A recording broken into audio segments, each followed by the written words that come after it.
ప్రస్తుతం తెలంగాణ రాష్ట్రంలో చర్చంతా తెలంగాణ రాష్ట్ర నూతన చిహ్నం చుట్టూ, అలాగే తెలంగాణ రాష్ట్ర గీతం చుట్టే తిరుగుతున్నది. అయితే ఏదైతే తెలంగాణ రాష్ట్ర ప్రభుత్వం నూతన లోగో డిజైన్ ని చేసిందో దాన్ని పెద్ద రాద్ధాంతం చేస్తున్నది బీఆర్ఎస్ పార్టీ.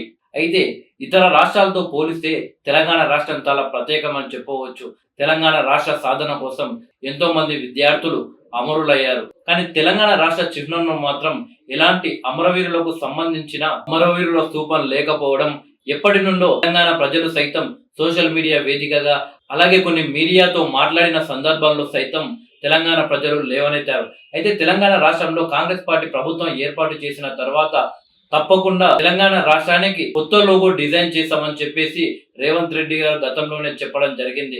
అదే విధంగా ఇప్పుడు తెలంగాణ రాష్ట్రానికి నూతన లోగోని తెలంగాణ ప్రభుత్వం డిజైన్ చేస్తే బీఆర్ఎస్ పార్టీ నాయకులు దాన్ని తప్పుబడుతున్నారు. చార్మినార్ ని తక్కువ చేసి చూడటము, కాకతీయ కళా తోరణాన్ని కానరాకుండా చేయడము రేవంత్ రెడ్డి గారి అలాగే తెలంగాణ రాష్ట్ర ప్రభుత్వం ఉద్దేశం కానే కాదు. తెలంగాణ రాష్ట్రం అమరవీరుల త్యాగంతో ఏర్పడిన రాష్ట్రం. భూగోళం ఉన్నంత వరకు ప్రపంచ వ్యాప్తంగా ఎప్పటికీ గుర్తుండిపోవాలి అని రేవంత్ రెడ్డి గారు అలాగే తెలంగాణ రాష్ట్ర ప్రభుత్వం చేస్తున్న ఒక ప్రయత్నం ఇది. అలాగే అమరవీరులకు అంకితం ఇస్తూ ప్రభుత్వం చేస్తున్న ప్రతి పనిని, ప్రతి ప్రయత్నం, ప్రతి ప్రయోజనం అమరుల ఆశీస్సులు ఉండేలా, వారి అండతో తెలంగాణ ప్రభుత్వం నడిచేలా గుర్తుగా ఈ రాజముద్ర గొప్పతనం. రాజకీయాలు చేయడానికి ఇది సరైన సమయం కాదు.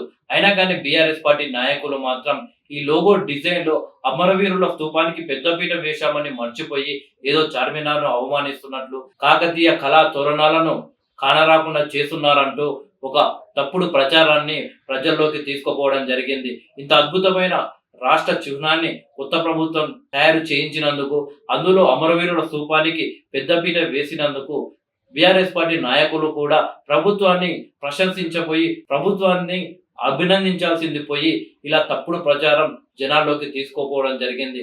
అయితే ఈ చిహ్నం విషయంలో ఇక్కడి నుండి కూడా ఎలాంటి విమర్శలు రాకూడదు, ఎవరు కూడా బాధపడదు అని చెప్పేసి తెలంగాణ ప్రభుత్వం కొన్ని రోజులు ఏదైతే కొత్త లోగో డిజైన్ దాన్ని కొన్ని రోజులు వాయిదా వేయడం జరిగింది. అయితే రాష్ట్ర గీతాన్ని మాత్రం జూన్ 2న విడుదల చేద్దామని చెప్పేసి ప్రభుత్వం అంతా సిద్ధం చేస్తున్నట్టు తెలుస్తుంది. ఇప్పటికైనా సరే కానీ రాష్ట్ర చిహ్నం దగ్గర అలాగే రాష్ట్ర గీతం దగ్గర ఇలాంటి చిల్లర రాజకీయాలు చేయకుండా ప్రభుత్వానికి ఏమైనా సలహాలు సూచనలు ఉంటే చేయాలి. కానీ ప్రతి ఒక్క విషయంలో ప్రభుత్వం ఏ నిర్ణయం తీసుకున్నా కానీ దాన్ని తప్పుపడుతూ ప్రభుత్వం పైన బురద జల్లే ప్రయత్నాలు ఏవైతే ఉన్నాయో అవి ఆపుకోవాలని కోరుకుంటున్నాము.